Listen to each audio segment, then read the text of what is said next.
j'espère que tu vas bien. Écoute, je suis posé tranquillement au village, à l'ouest du Cameroun, dans la magnifique demeure de mon pote Jean. On est venu ici pour visiter sa famille, aussi pour moi pour visiter sa famille et son pays, le Cameroun. Il dit que c'est l'un des meilleurs pays au monde. Bon, il n'est pas là, je veux dire que c'est vrai. C'est vrai. Parce qu'il y a tellement des choses ici qui me rappellent mon enfance. Je suis de Pointe-Noire. Et Pointe-Noire, c'est un peu comme Douala. C'est la capitale économique aussi. On a aussi un port. Je crois le deuxième ou le troisième port le plus grand en Afrique centrale.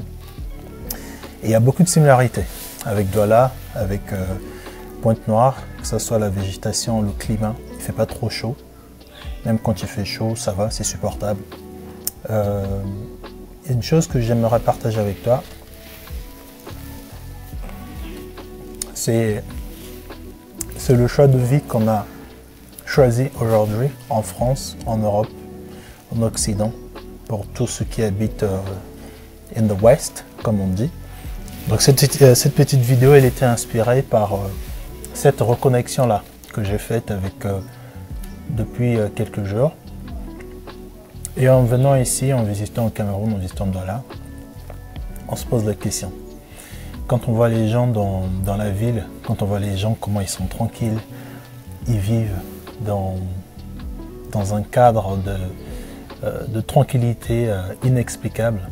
Et quand je compare à ça notre chaos à Paris, à courir dans les métros,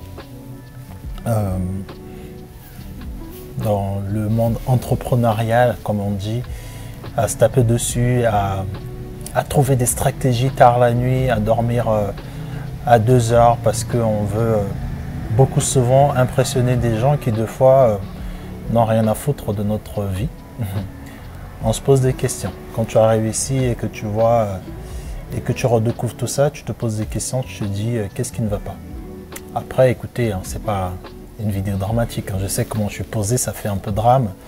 Mais c'était juste une remise en question. Je partage avec vous ce ressenti. De se dire que est-ce que ça en vaut la peine? Est-ce que ça en vaut la peine de vivre dans cette course infinie où on est quasi insatisfait tous les jours? On est à la recherche de quelque chose, d'un paradis introuvable. Ça fait très poète ce que je dis. Non, je rigole. Et de se dire qu'au fait, c'est quoi le nécessaire, quoi? C'est quoi le plus important pour tout un chacun? Je pense que quand on est dans un pays où ça court tellement vite, on ne se rend peut-être pas compte de vraiment ce qui nous anime, de vraiment ce qui est nécessaire pour nous. On est souvent à la quête, à la recherche de quelque chose. Même quand on le trouve, au final, on veut encore un autre.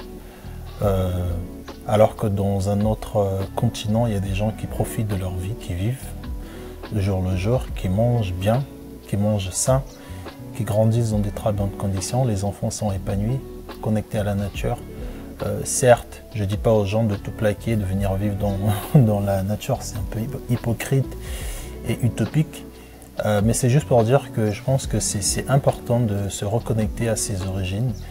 Et des fois, ce qui fait peur, c'est quand tu vois des familles qui sont héritières de beaucoup de terres, de beaucoup de domaines, en tout cas, les grands-parents nous ont laissé plusieurs choses.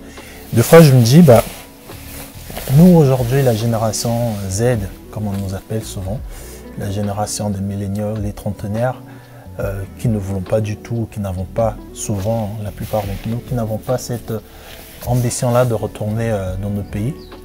Je me dis, si on a ce mindset-là, imaginez que tu es héritier d'un royaume, des princes Bamileke par exemple, tes princes Congo, et que tu as plusieurs terres chez toi, mais que tu ne veux pas retourner parce que tu as peur un peu de comment le pays va être ou les réalités, ça veut dire que tu es en train de construire une famille dans un pays où tes enfants n'auront pas forcément envie de repartir dans ce pays-là parce qu'ils ne le connaissent pas.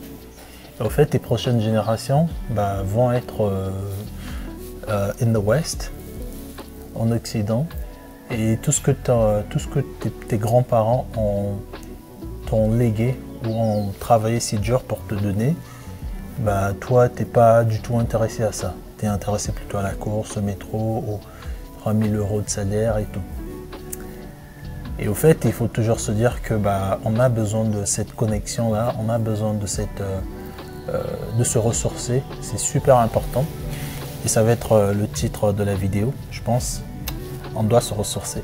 Voilà, c'est important, peu importe où tu vas en Afrique, hein, il n'y a pas vraiment de pays, et ça c'est vraiment vrai.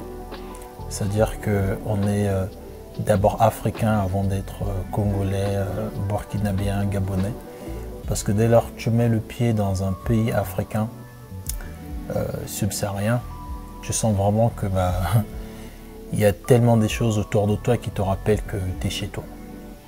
Et ça remet un peu un sens, un peu du sel à ta vie. Et j'invite vraiment plusieurs personnes de venir, de s'évader. Que ce soit nos amis antillais, peut-être de se reconnecter aussi à la terre, peut-être aux Antilles, peut-être en Afrique, mais vraiment de se couper un peu, de venir 10 jours, 5 jours, une semaine. On a la chance d'avoir des pays qui ne sont pas trop chers. Il y a le Sénégal à côté qui, des fois, tu peux avoir des billets pour 380 € aller-retour, c'est impressionnant. Au lieu d'aller dans des pays, d'autres pays, je suggère à plusieurs personnes de faire ce move, de venir, de visiter, de se reconnecter, de venir puiser un peu cette inspiration. Ok, donc voilà, il fait frais ici, comparé à Douala, il fait très bon. On va aller vous montrer ce que vous devrez voir.